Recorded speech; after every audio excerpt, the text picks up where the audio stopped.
Welcome, everyone, to 3 Disturbing True Scary Stories. THS tales are based on real accounts shared by those who lived through them, moments that started as nightmares but, upon reflection, revealed hidden blessings in disguise. Sometimes, the most frightening experiences lead to unexpected safety, wisdom, or protection.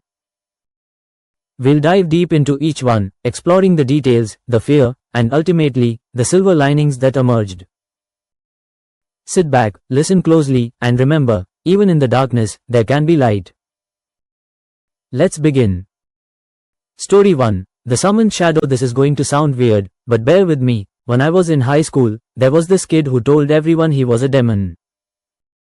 I don't feel comfortable even writing his real name for reasons you'll soon understand, reasons that still send chills down my spine years later. I'm just going to call him Patrick.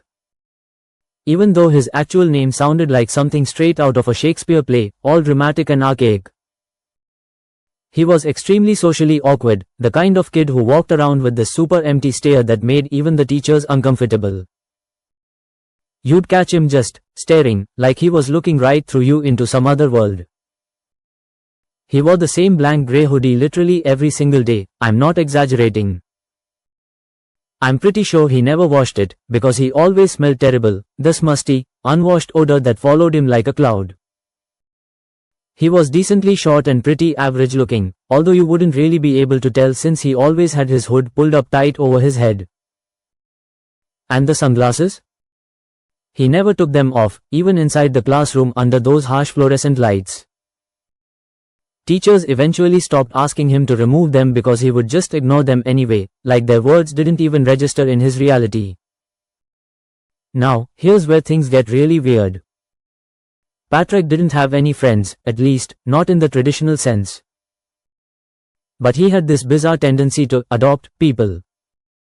What I mean by that is, if he liked you, and he could decide that randomly one day out of the blue, he'd walk right up to you in the hallway or during lunch and say, in this flat, emotionless voice, "You are adopted," it meant you were part of his circle or whatever twisted group he imagined in his mind. Apparently, this adoption would make you safe from him or something, that's at least what he'd mutter about it. He didn't really like that many people, though, so only a few were ever adopted. I was one of those few. Looking back now, with the wisdom of adulthood, it was probably because he had a crush on me. None of us believed his whole demon spiel, we all just assumed he was a troubled kid, which he definitely was. Oh yeah, I should probably mention that this all took place in Wayne, Pennsylvania, where I grew up, a quiet suburban town that felt safe until moments like these shattered that illusion. Another girl I used to be friends with, Gabby, had also been adopted by him. Patrick's crush on her was a little more obvious, and all my friends knew about it. It was the kind of thing we'd whisper about in passing, half joking, half wary. One day, my friends and I were chilling on the dugouts behind our high school, just killing time after classes, doing God knows what, probably gossiping or sharing snacks. It was me, Gabby, Laura, and Luke. I can't exactly remember how it happened, but the topic of conversation flowed over to Patrick's crush on Gabby. We were all laughing about it. The way teenagers do to diffuse awkwardness, and Gabby was pretty obviously embarrassed, her cheeks flushing red. I can't remember what it was, but there was a nickname we'd substitute for Patrick's name because his real one was too clunky and hard to say without stumbling. This time, though, I distinctly remember Laura using Patrick's real name, not once, not twice, but the third time she said it. I swear on my life, the moment that third utterance left her lips, Patrick appeared out of nowhere. He jumped on top of the dugout with a baseball bat in his hand, materializing like some apparition from a horror movie. It wasn't scary in a typical jump scare sense, but it was one of the most unsettling things I'd ever seen up until that point in my young life. The air felt thicker, charged with something unnatural. We quickly stopped talking, our laughter dying in our throats, nervous that he might have overheard us mocking him. He didn't say anything, though, he just stared at us with that empty gaze, the sunglasses hiding whatever emotions might have been in his eyes. I gave him a little wave, trying to play it cool, and he nodded in acknowledgement at me before jumping back down to the ground and swiftly walking away, vanishing as quickly as he'd appeared. After we were sure he was gone, the four of us burst into nervous laughter, finding humor in how weird the whole encounter was to mask our unease. On the inside, though, I was still a little disturbed, my heart pounding longer than it should have. The next incident I can remember was significantly more creepy and impossible to laugh off. I was literally in Laura's house, and the two of us were hanging out in her room, chatting about school drama or whatever teenage girls talk about. Her parents were home downstairs, adding a layer of normalcy to the afternoon. I'm not sure what exactly we were discussing, but again, Patrick's name was said 3 times between the two of us, casually, without thinking.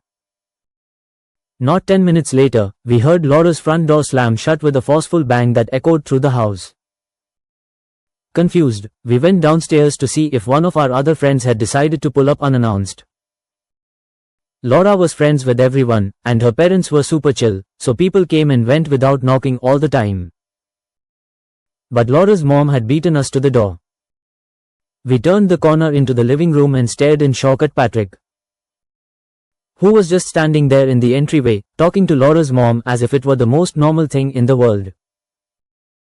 She asked him what he was doing there, her voice polite but puzzled.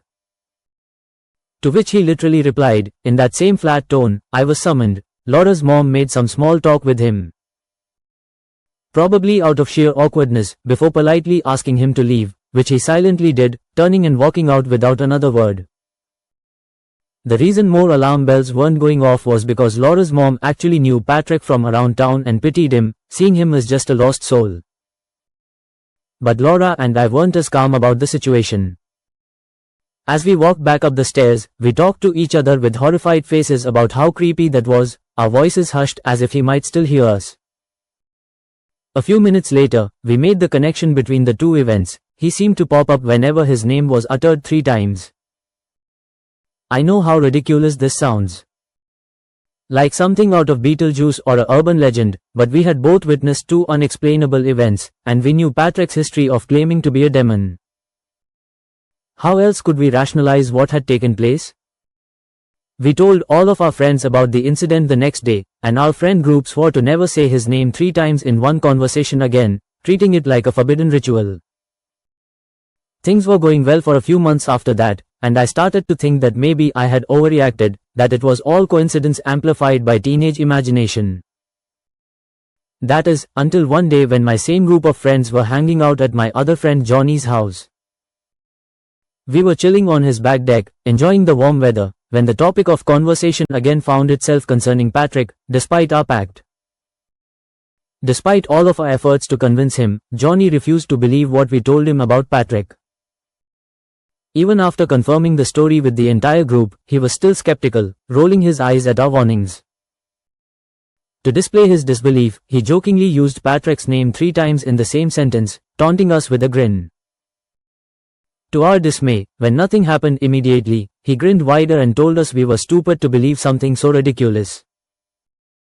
As annoyed as I was, part of me was relieved that he hadn't shown up. Maybe it really was all in our heads. But I spoke too soon. A few minutes later, Patrick jumped over Johnny's backyard fence like a shadow leaping from the unknown.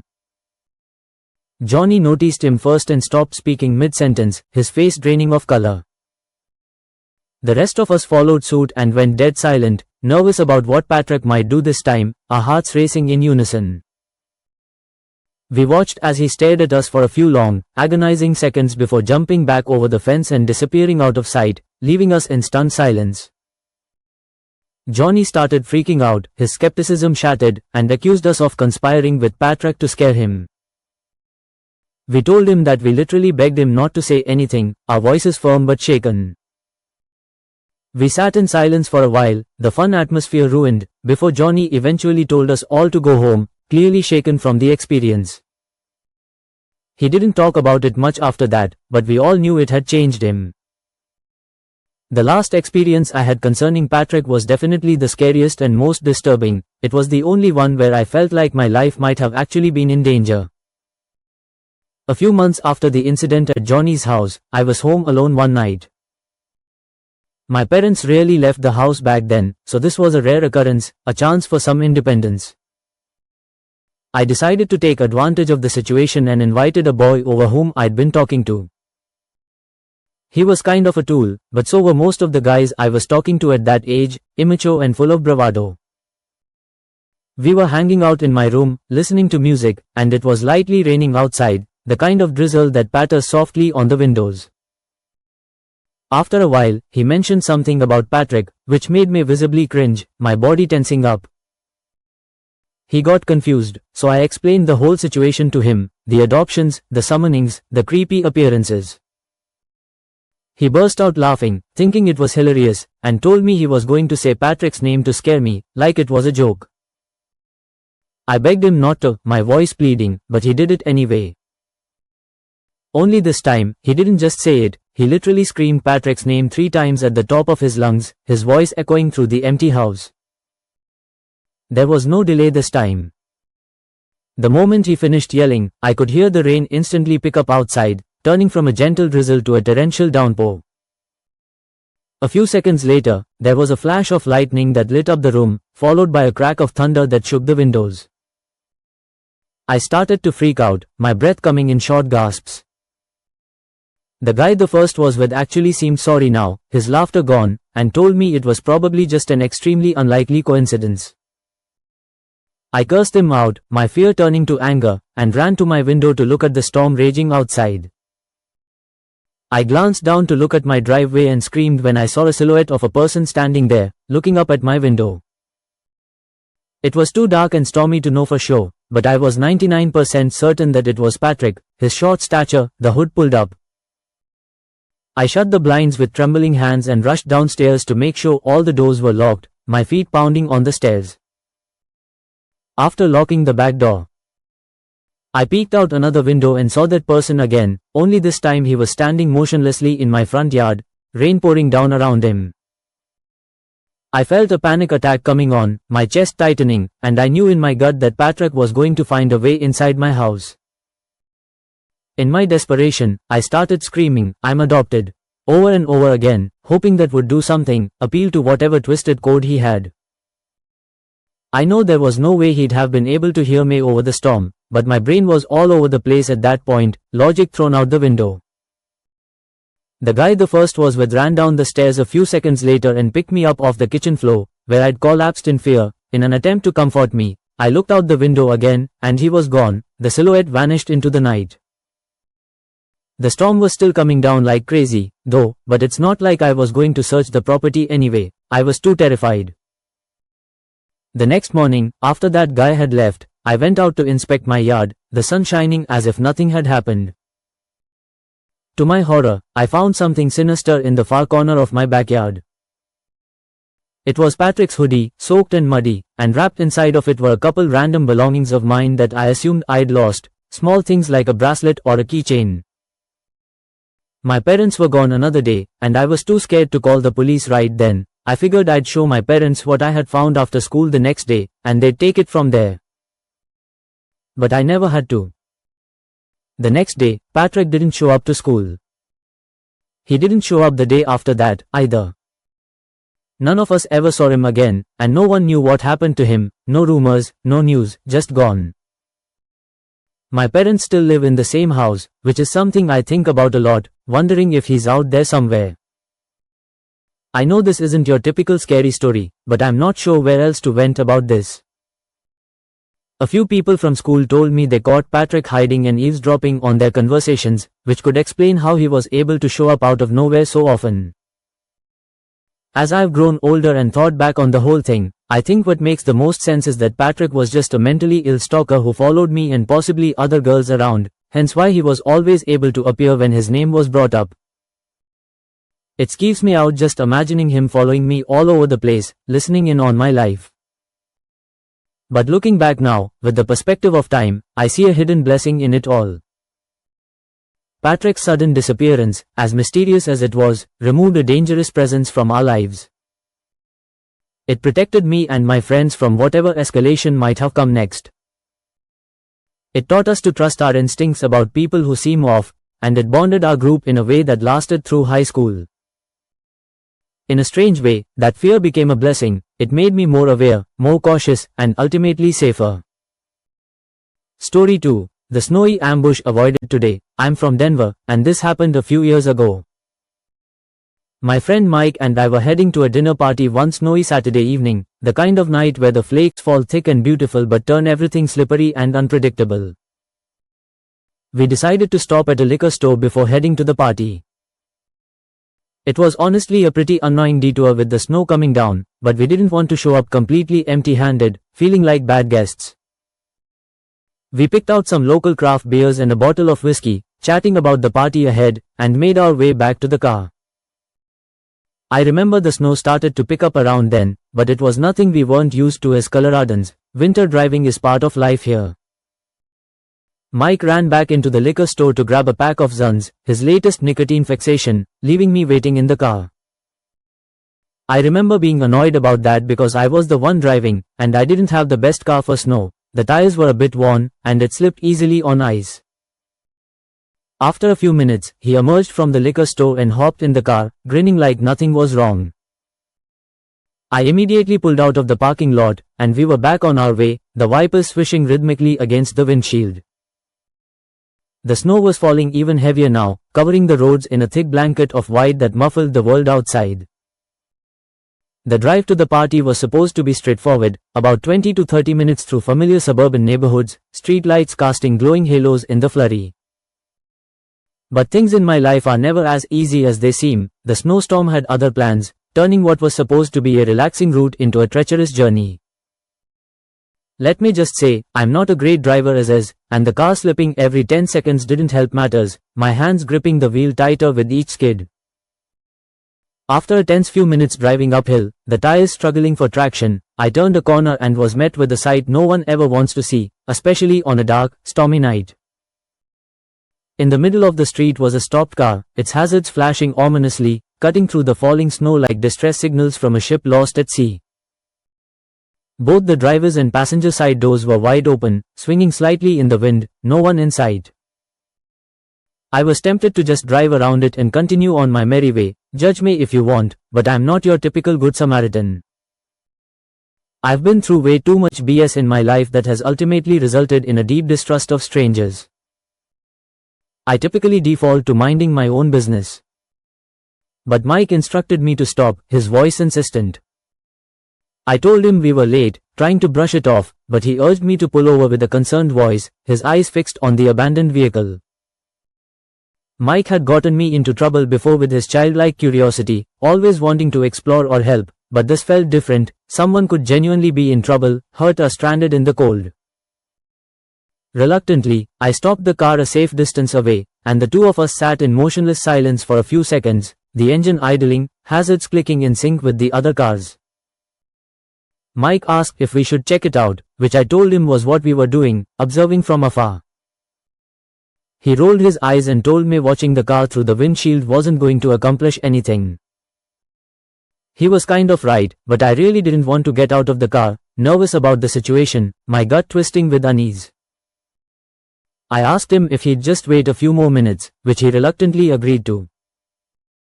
We sat there, watching the eerie blinking of the hazards against what was otherwise a beautiful snowy backdrop, the flakes dancing in the beams. Nothing happened, which I was kind of surprised by. No one emerged, no sounds. Eventually, Mike said he had had enough and was going to investigate. Before I could stop him, he stepped out of the car, crunching through the snow toward the vehicle. I watched with a rising sense of apprehension as he approached, his figure growing smaller in the storm. As he was doing so, I could have sworn I saw something dark move out of the corner of my eye, a shadow shifting near the snowbanks. It might have been my worried mind playing tricks on me, but this situation was seeming worse and worse every second that passed. Not even 10 seconds later, I thought I saw the car jolt a little, like something had moved in the trunk or back seat, a subtle shift that set my nerves on fire. Again, maybe my mind was playing tricks on me, but I didn't care. I made a quick decision and slammed on the horn, the blare piercing the night and startling Mike, who had been inspecting the inside of the vehicle. He understood what I was communicating, danger, and sprinted back to the car, slipping slightly on the ice. I drove off immediately, tires spinning, and told him my suspicion that the whole thing was a trap. He was pretty annoyed when I told him I didn't have any actual proof, but I responded in a firm voice that I wasn't going to risk my life for someone who could easily call for help if it was real. The rest of the drive was pretty tense, to be completely honest. He was the type of guy to hold a grudge longer than most, and we barely spoke. We arrived at the dinner party, and things were finally normal again. The warmth of friends, laughter, good food washing away the chill. We were there for several hours, and Mike and I had all but forgotten what happened earlier, lost in conversations and wine. After a nice dinner and an enjoyable time catching up with old friends, our host turned on the TV to give some departing guests an update on the snowstorm, flipping to the local news. What I saw was actually horrifying. The police were issuing reports of a stolen vehicle that had been jacked not even 2 hours earlier, right in our area. They were circulating a spoken account from the victim, which went something like this. A woman was driving her teenage son home from a friend's house when she noticed a car in the middle of the road, hazards on and doors open, just like what we'd seen.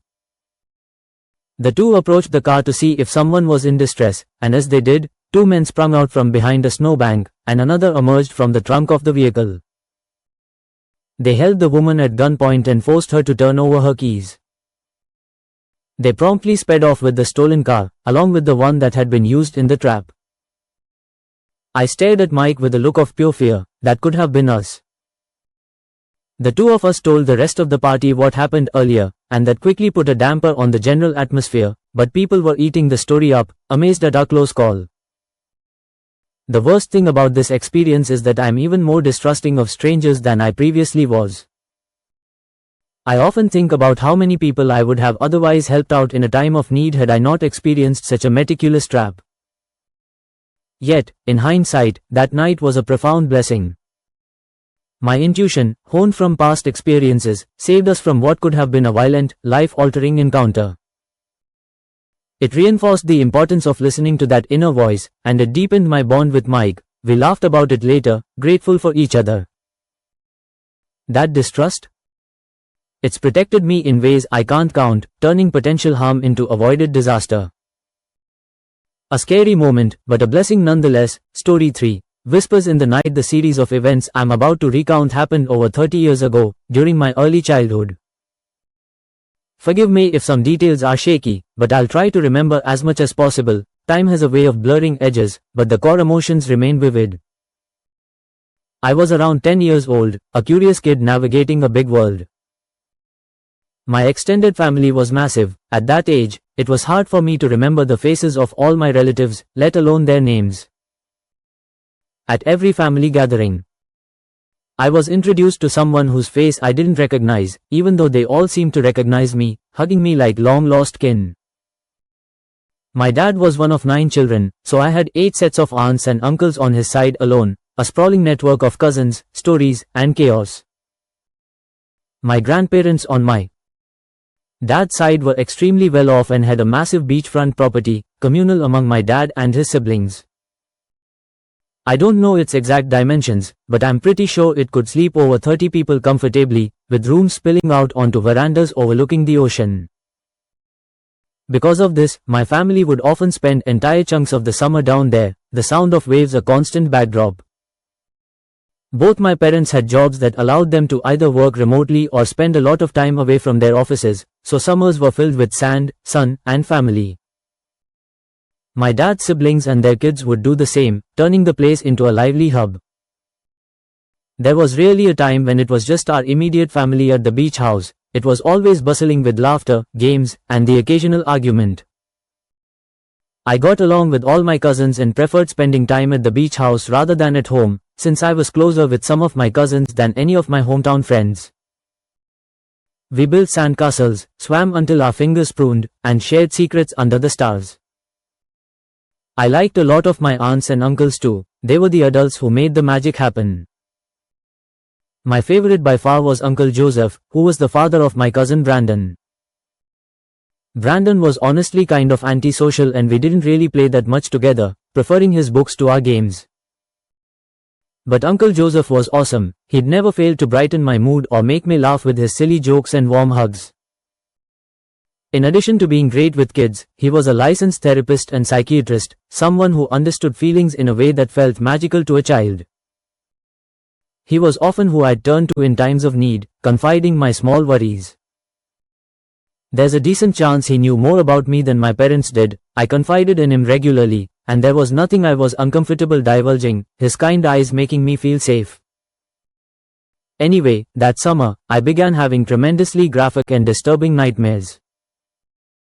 As far as I can recall, there weren't any common themes between them. They'd all just be about something psychologically taxing, like a family member dying in horrific ways or being alone forever in an endless void, abandoned by everyone I loved. I wish I could provide more details, but I've long since purged my mind of those horrors, locking them away to preserve my peace. I do remember one dream distinctly, though. It was one of those false awakening dreams that blur the line between sleep and reality. I woke up and went downstairs to meet my parents for breakfast, like I did on a typical morning, the smell of coffee and pancakes in the air. When I got downstairs, though, they weren't in the kitchen, and there was no food on the dining room table, just empty chairs and silence. I ran back upstairs, my heart pounding, and barged into my parents' and then siblings' rooms, but no one was there, the beds made, the rooms vacant. The rest of the dream was basically me crying on my bedroom floor, wondering why everyone had abandoned me, the loneliness crushing like a weight on my chest. After 3 or 4 of those nightmares in a row, each more vivid than the last, I decided to tell my Uncle Joseph, out of embarrassment of telling my parents. He seemed like the expert. He listened with a concerned look on his face as I described the kinds of things I was experiencing, his brow furrowing thoughtfully. He even started writing things down in his little notebook, jotting notes with a serious nod. He instructed me to do some meaningful internal self-reflection, as something was clawing at my subconscious. But what kind of self-reflection was I supposed to do? I was 10 years old, more interested in playing than psychoanalysis. He told me he'd mull things over and that I should come back to him if the problem persisted. Of course, it did. A few days and nightmares later, I gave Uncle Joseph an update, my eyes tired from lack of sleep. He told me he'd been thinking about the situation and that he had figured out what was going on in my brain. He said that even though I didn't think it, I was deeply frustrated with my parents and was harboring some unresolved resentment towards them, feelings buried deep. I was more confused than I've ever been. I was nothing if not a well-behaved, polite, grateful kid. I had always listened to my parents and loved them more than anything, their hugs my safe haven. But Uncle Joseph knew what he was talking about. He was a therapist after all. I assumed he had dealt with similar situations in the past and considered myself lucky that he was helping me for free. I asked him how I should proceed with everything and told him this newfound knowledge kind of scared me, like I'd discovered a monster under my bed. He told me it was perfectly normal that I was scared and that most of his adult patients react in the same way, their denial strong. He then told me it was also normal that I disagreed with what he was saying, since dreaming implies a subconscious feeling that the brain refuses to accept consciously. That did kind of make sense to me, in a twisted way. He told me that in the next few days, I should be slightly more disobedient when it came to my parents, to try saying no more often and to argue with them when I didn't get my way, testing boundaries. So that's what I did. For 3 days after talking to him, I behaved so uncharacteristically, talking back, refusing chores, that my parents got concerned, their faces worried as they scolded me. They told me they didn't like my recent behavior and I'd better quit it, their voices firm but loving.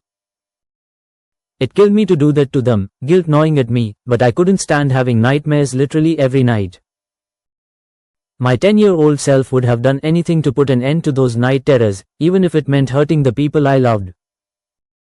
But they didn't stop. In fact, they actually got worse, more graphic, more disturbing, and more vivid, the images searing into my mind. It was too much, overwhelming my small frame. I confided in Uncle Joseph again, tears in my eyes, and he told me there was one more thing we could try. I begged him to tell me what it was, desperate for relief, but he seemed hesitant, his eyes darting away.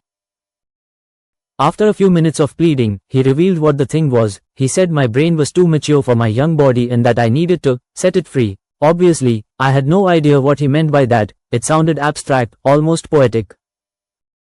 He told me if I had one more nightmare, he'd tell me what I had to do, leaving me with a sense of dread. I went to sleep terrified that night, the waves crashing outside like omens. I didn't want to set my body free, even if I didn't know what he was talking about. It sounded final, wrong. That night, I actually woke up before having a nightmare. In the several days that this had been going on, I had never woken up before the terror struck. This was new, a break in the pattern. For some reason, though, I was scared to move or even breathe loudly. It wasn't sleep paralysis, but I was frozen in fear, my body rigid under the covers. I stared at the wall in that same position for a full minute, not quite sure what I was doing, the room dimly lit by moonlight filtering through the curtains. The next thing I heard was something I will never forget, no matter how hard I try, whispering right next to my ear, Uncle Joseph's voice, low and insidious. I was sure of it, the timbre unmistakable. I turned over and screamed, the sound piercing the night, which sent him flying back in shock. He quickly left the room and shut the door, his footsteps retreating hastily. I sat there in a cold sweat,